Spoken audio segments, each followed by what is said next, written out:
হামজা দেওয়ান চৌধুরী এসে খেলে গেছেন বাংলাদেশ জাতীয় দলের হয়ে, মাতিয়ে গেছেন ফুটবল প্রেমীদের, আগ্রহ বাড়িয়ে গেছেন দেশের ফুটবলের প্রতি।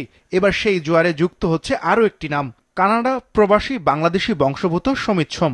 জুনে এএফসি এশিয়ান কাপ বাছাই পর্বের ম্যাচে তাকে খেলানোর পরিকল্পনা ছিল ফেডারেশনের। সেই পরিকল্পনা অনুযায়ী তার জন্ম নিবন্ধন তৈরি হলেও এখনো পাসপোর্টের কাজ শুরু না হওয়ায় আপাতত জুনে নয় অক্টোবরে জাতীয় দলের হয়ে তাকে অভিষেক করানোর চিন্তা করছে সমিতের এজেন্ট হিসেবে কাজ করা ফেডারেশনের ডিজিটাল কমিটির সদস্য ও বাফুফে কর্মকর্তা। বরাবরই বলেছি সিঙ্গাপুরের ম্যাচে পাওয়াটা খুবই টাফ।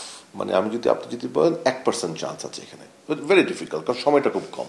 আমরা এখন ওয়েট করছি উনি যখনই আমাদেরকে সময় দিবে।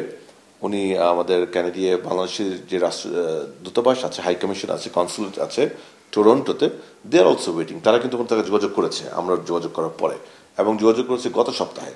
বাট আপনি জানেন উনি তো একটা প্রিমিয়ার লিগ খেলে টপ টিমের জন্য, সো উনি এখন ছুটি পাচ্ছে না। উনি আশা করছে 1 কিংবা 2 তারিখ আসতে পারে। আমার ধারণা 2 তারিখে হয়তো উনি ইনশাল্লাহ আমাদের কনসুলে যাবে। তো উনি যাওয়ার পরে একদম fastest period of time owner passport আমরা করে ফেলবো ইনশাল্লাহ। সে যখন বাংলাদেশ কনসুলেটে যাবে তখন সবকিছু যেন আমরা তাড়াতাড়ি পাসপোর্টটা পেয়ে ফিফার কাছে যখন দিতে পারি। ফিফার কাছে কিন্তু আবার 2টা পাসপোর্ট দিতে হবে for approval, Canadian passport and Bangladeshi passport. So ওগুলি হয়ে গেলে ইনশাল্লাহ will see him in Bangladesh colour in June. সমিতের জন্ম 1997 সালের 5ই সেপ্টেম্বর কানাডার এডমন্টনে। বাবা মানস সোম ও মা নন্দিতা সোম সিলেটের শ্রীমঙ্গলের। সমিতের ফুটবল শিক্ষা শুরু 6 বছর বয়সে।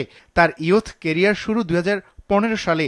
এরপর জাতীয় দলের সুযোগ পেয়ে খেলেছেন আইসল্যান্ড ও বারমুডা দলের বিপক্ষে।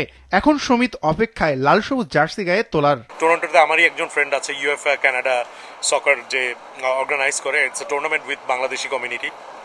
সো ওখানে আসলে হি অ্যাস যে শামিত ইন্টারেস্টেড নাকি খেলার জন্য, বিকজ ইটস ইন টরন্টো, ও ক্যালগারিতে থাকে।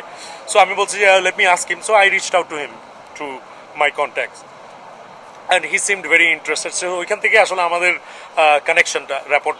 সো আমরা টাইম টু টাইম কথা বলতাম বাংলাদেশ ফুটবল নিয়ে, regardless of new resurgence of Bangladesh football federation.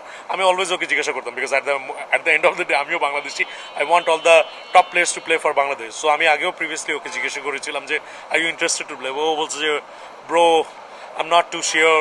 Hamza এসে যখন খেলে দেখলো যে হামজাকে কিভাবে আমরা বরণ করে নিলাম, সো মানুষের আসলে ওই কনফিডেন্স লেভেলটা বেড়েছে and eventually he said yes. এই ধরনের প্লেয়ার যখনই আসবে ইনশাল্লাহ আমাদের দেশে, ডেফিনেটলি হামজার মতো এটার একটা স্ট্রং ইম্প্যাক্ট হবে এবং পজিটিভ ইম্প্যাক্ট হবে, এটা অত্যন্ত জরুরি। সো সেটাকে অবশ্যই আমরা চেষ্টা করবো মার্কেটিং এ ইউজ করার জন্য। বিকজ এখন আমি যখন যাই কারোর কাছে, আমি ওদেরকে বলি যেখানে হামজা খেলছে আমাদের জন্য, হাউ পপুলার হামজা ইজ, তখন আমি কিন্তু আরেকটি নাম পেলাম যে হামজা খেলছে, এখন শামিতও খেলছে, শামিতের পপুলারিটি দেখেন আপনারা। So this is very important. এই ধরনের ইনক্লুশন সবসময় পজিটিভ ইম্প্যাক্ট ফেলে। এই ধরনের ইনক্লুশন সবসময় মার্কেটিং পার্সপেক্টিভ থেকে আমাদেরকে একটু বাড়তি সুযোগ দেয়। হামজার প্রভাবের পর এখন অপেক্ষা সমিত সোমের। ধারাবাহিকতায় জাতীয় দলের আরও যোগ্য প্রবাসী ফুটবলার দেখবে দেশের ক্রীড়াপ্রেমীরা।